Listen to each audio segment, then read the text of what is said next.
अक्सर आप लोग देखते होंगे राष्ट्रगान और राष्ट्रगीत की खूब चर्चाएं हमारे देश में होती रहती हैं।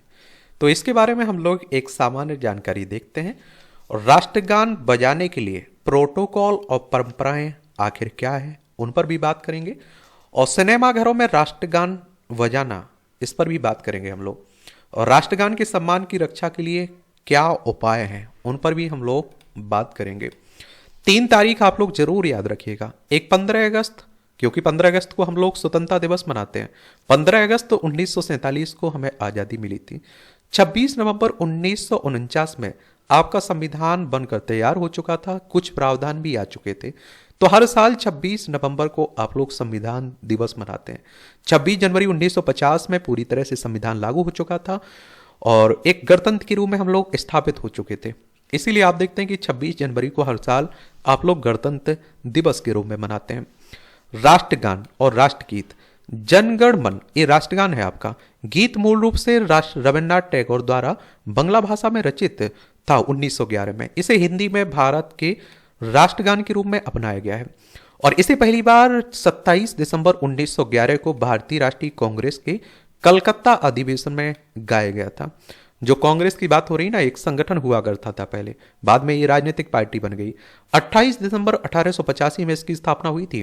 A.O. ह्यूम इसके संस्थापक थे। W.C. बनर्जी, व्योमेश चंद्र बनर्जी इसके पहले क्या थे, अध्यक्ष थे। तो ये आप लोग जरूर याद रखिएगा। पहली बार ये कहाँ गाया गया था? 27 दिसंबर 1911 को ये भारतीय राष्ट्रीय कांग्रेस का जो कलकत्ता में अधिवेशन हुआ था ना, उसमें। भारत के राष्ट्रगीत की बात करें तो वंदे मातरम है, जिसे बांकिम चंद्र चटर्जी ने लिखा और यह गीत पहली बार 1870 में लिखा गया था। बाद में 1882 में उनके उपन्यास आनंद में यह शामिल हुआ। इसे पहली बार 1896 में कांग्रेस के अधिवेशन में गाया गया था। 1896 में यह एक देशभक्ति गीत है जो भारत माता के प्रति श्रद्धा दर्शाने के साथ भारत के स्वतंत्रता संग्राम के दौरान प्रेरणा स्रोत था। भारत के राष्ट्रगीत और राष्ट्रगान दोनों को संविधान सभा द्वारा 24 जनवरी 1950 को अपनाया गया था। तो 24 जनवरी 1950 को अपनाया गया था, ये डेट भी याद रखिएगा। अब बात आती है कि राष्ट्रगान बजाने के लिए प्रोटोकॉल और परंपराएं क्या है, ये भी जान लीजिए। तो संसद में राष्ट्रपति का अभिभाषण, राष्ट्रपति के अभिभाषण के दौरान राष्ट्रपति के मंच पर पहुंचने पर राष्ट्रगान बजाया जाता है। उसके बाद राष्ट्रपति अपना अभिभाषण देते हैं और फिर जब राष्ट्रपति जुलूस के साथ सदन से बाहर निकलते हैं तो फिर से राष्ट्रगान बजाया जाता है। राज्य विधानमंडल में राज्यपाल का अभिभाषण, भारत में विभिन्न राज्य विधानमंडल अपने सत्रों के दौरान राष्ट्रगान बजाने के संबंध में अपनी अपनी परंपराओं का पालन करते हैं। नागालैंड, यहाँ कई दशकों से राष्ट्रगान नहीं बजाया गया था और इसे पहली बार फरवरी 2021 में बजाया गया था। देखिए नागालैंड अगर आपको देखना हो तो ये है नागालैंड। कोहिमा इसकी राजधानी, इसकी सीमा आप देखिए अरुणाचल प्रदेश, असम, मणिपुर से लगती है, अंतर्राष्ट्रीय सीमा म्यांमार से लगती है इसकी।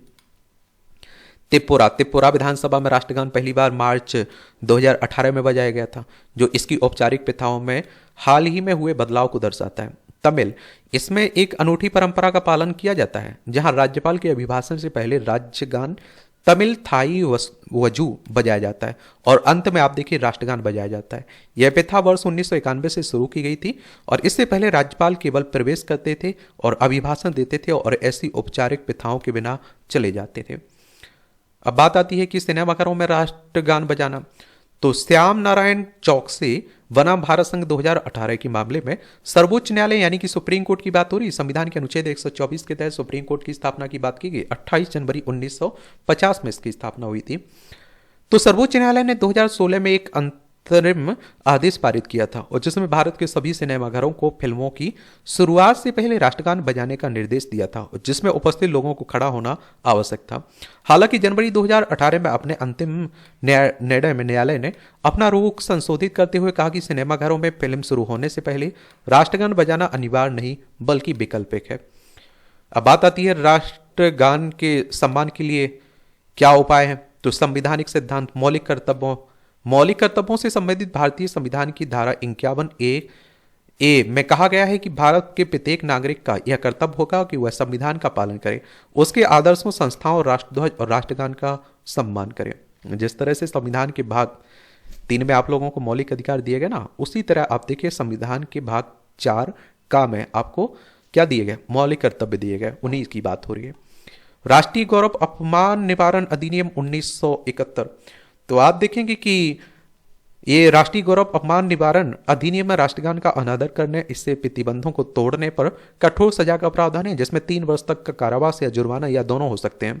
राष्ट्रीय गौरव अपमान निवारण अधिनियम 1971 के तहत राष्ट्रगान के गायन को रोकने जैसे अपराधों के लिए दोषी ठहराए गए व्यक्ति को, ये आप देखते हैं कि व्यक्ति को 6 साल की अवधि के लिए राज्य संसद और राज्य विधान सभाओं के लिए चुनाव लड़ने से अयोग्य घोषित कर दिया जाता है। गृह मंत्रालय के निर्देश। तो गृह मंत्रालय ने नागरिकों सैन्य अलंकरण, राष्ट्रीय सलामी, परेड, औपचारिक समारोह, राष्ट्रपति और राज्यपाल के आगमन प्रस्थान के साथ साथ राष्ट्रीय ध्वज की परेड में और नौसेना ध्वज फहराने के दौरान पूरा राष्ट्रगान बजाने का आदेश दिया। तो इस तरह से आप देखेंगे राष्ट्रगान और राष्ट्रगीत की एक कहानी है। ये आपका राष्ट्रगान है और ये आप देखिए राष्ट्रगीत आपको देखने को मिलेगा।